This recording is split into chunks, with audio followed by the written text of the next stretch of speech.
다 같이 밥을 먹고 있는데 나경민 대표가 오라고 해서 주영, 문정이 자리에서 일어섭니다. 상기가 자기가 먹은 것만 가지고 일어서자 희진은 아 선배 치우고 가! 나 대표는 부동산 소송 하나만 맡아달라고 합니다. 선임료는 승소하면 땅 지분 받기로 했다면서 대신 자료가 이거 하나라고 합니다. 이것 하나로는 일이 엄청 힘들 거라는 걸 안 주영은 정말 이런 것까지도 하실 거냐고 묻습니다. 이 말에 나 대표는 기분이 언짢습니다. 희진은 국선일 해도 되냐고 물으니 강 대표는 해도 된다며 하라고 합니다. 김형민 고문이 이제는 회사 오너가 된 것처럼 형민에 많이 집착합니다. 그래서 고문에게 재단 일은 언제 하냐고 하자 알겠다며 신경 쓰겠다고 합니다. 김유진 대표는 상기에게 박사 과정 생각해봤냐고 묻습니다. 상기는 일이랑 병행하면 가르치는 일 못 준다고 해서 안 하기로 했다고 합니다. 이 말에 생각에 잠기는 류진. 할아버지는 다짜고짜 한인수의 땅을 되찾아 달라고 합니다. 주영은 박만수 할아버지랑 한인수랑 무슨 사이길래 이러냐고 하자 할아버지는 가족보다 더 가족 사이라며 응? 한인수 가족하고 밥도 같이 먹고 사우나도 같이 하고 이래서 내가 되찾아 주려고 그러는 긴데 그러면서 한인수 증손자 증손녀가 나에게 위임장을 써줬다고 보여줍니다. 그래서 주영이 직접 땅을 보러 가니 한인수 손자들은 너무 어렵게 살고 있고 법도 잘 모르는 사람이었습니다. 시골이라 박만수 할아버지가 도와주지 않으면 땅을 영영 못 찾을 상태였던 거였습니다. 그렇게 박만수 할아버지의 소원은 죽기 전에 한인수 땅을 증손자에게 되찾아 주는 거였습니다. 그래서 주영은 땅의 지도를 다시 그려봅니다. 그려보니 땅의 크기가 31,122평, 할아버지가 얘기한 39,554평과 맞지 않습니다. 이 결과에 주영은 할아버지가 잘못 알았거나 거짓말이거나 둘 중 하나라고 합니다. 국선일이 들어온 희진은 내용을 봅니다. 살인이었습니다. 치매와 흡인성 폐렴으로 누워있는 동생 정명재를 10년간 간호한 할머니가 동생을 살해한 사건이었습니다. 주영은 할아버지를 만나 병수가 맞질 않는다고 하자 발끈합니다. 그러면서 정말 아무런 이득 없이 도와주는 게 맞냐고 하자 어려운 사람 도와주려고 있는 게 변호사 아니냐며 이렇게 동정도 없는 변호사인 줄 몰랐다며 자리에서 일어섭니다. 이 말에 생각에 잠기는 주영. 그래서 주영은 국가기록원에 있는 지도를 펼쳐가며 할아버지가 말한 그 평수가 맞는지 지도를 맞춰갑니다. 결과는 39,554평이 맞았습니다. 희지가 정순자님을 접견합니다. 하지만 정순자님은 그냥 벌 받겠다며 돌아가라고 합니다. 희지는 자리에서 쉽게 일어서지 못하며 일이 순조롭지 않을 것 같다는 생각을 합니다. 그래서 정순자님의 자녀들을 만납니다. 자녀들은 정순자님과 같이 살고 있지 않았는데 이유는 자녀들도 생활고에 힘들어서 엄마를 제대로 돕지 못하는 상황이었습니다. 게다가 동생 정명재는 가족이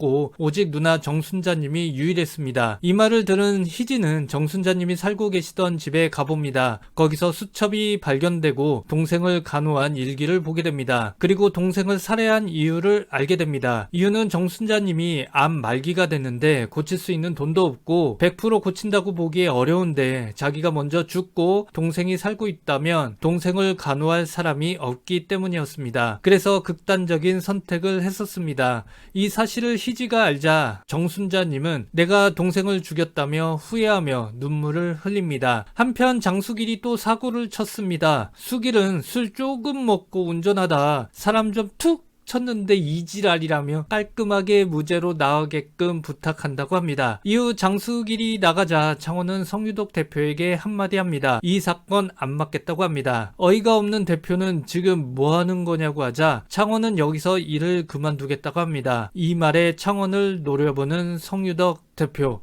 한편 박만수 할아버지가 연락이 안 됩니다. 이때 박만수 할아버지에게서 전화가 옵니다. 그런데 할아버지가 전화를 건 게 아닙니다. 할아버지 소원을 풀어줘야 하는데 할아버지가 그 전에 돌아가셨습니다. 성유덕 대표는 그럼 사람 뽑을 때까지만 있어 달라니까 창원은 싫다고 합니다. 사람 뽑는데 몇 개월 걸릴 수도 있는 거니까요. 그래서 성유덕 대표는 그럼 10일은 안 되겠냐고 하니 창원은 일주일이라고 합니다. 이 말에 성유덕 홍석혁 대표는 창원이 다시 날짜를 줄일까봐 알겠다며 7일로 확실히 하자고 합니다. 나 대표는 할아버지가 죽자 일 그만하라고 합니다. 이 말에 주영은 짜증났지만 그러실 줄 알았다며 알겠다고 합니다. 정순자 할머니의 사건을 선고합니다. 재판장은 징역 3년에 집행유예 5년을 선고합니다. 이 결과에 할머니는 희지에게 제 얘기 들어줘서 고맙다고 합니다. 창원은 어쏘들과 밥 먹을 때 회사 그만두고 경력검사를 지원했다고 합니다. 그러자 상기도 일 그만두고 공부하겠다고 합니다. 문정은 대체 변호사를 알아보려 맘카페에 등록해 결국 찾습니다. 이후 나 대표에게 대체 변호사 이력서라며 검토해 보라고 합니다. 상기는 김유진 대표에게 공부하러 간다며 일 그만둔다고 얘기합니다. 그러면서 한잔합니다. 김유진 대표는 하 변호사를 자기 회사에 오래 두고 싶었기에 공부하라고 한 건데 오히려 회사를 그만두게 만들었다고 얘기하자 그동안 서로 마음에 있던 두 사람은 술에 취해 그만 아침이 되고 말았습니다. 안주영 변호사도 이제 변화가 필요하다는 걸 느낍니다. 그래서 나 대표에게 사직서를 내면서 새로 개업하겠다고 합니다. 이후 안주영 변호사가 회사를 떠납니다. 조창원 변호사가 자리가 비고 하상기 변호사가 자리가 비고 강희지 변호사가 자리가 비고 김영민 고문도 그만둬 휴게실도 비고 시간이 지나 비가 오고 겨울이 오고 다시 봄이 오고 여름이 오자 문정이 보입니다. 그렇게 잠시 일을 보러 회사에 오니 다들 반갑게 맞아줍니다. 나 대표가 문정을 보자 왔냐며 볼일 보고 가라고 쿨하게 휙 지나가자 애는 잘 크고 있습니다. 너무 여전하시다. 한편 류진과 학생인 상기가 만나 데이트합니다. 너는 학생이고 나는 변호사야. 그리고 창원은 검사가 되었습니다. 희지도 국선 전담 변호사가 되었습니다. 안주영 변호사가 개업을 했습니다. 회사 앞에 나오자 희지도 나옵니다. 그렇게 모두 모이고 콩나물 해장국을 먹습니다. 그러면서 서초동 12회는 끝이 납니다. 8월 23일에 시작하는 폭군의 셰프를 이어서 하겠습니다.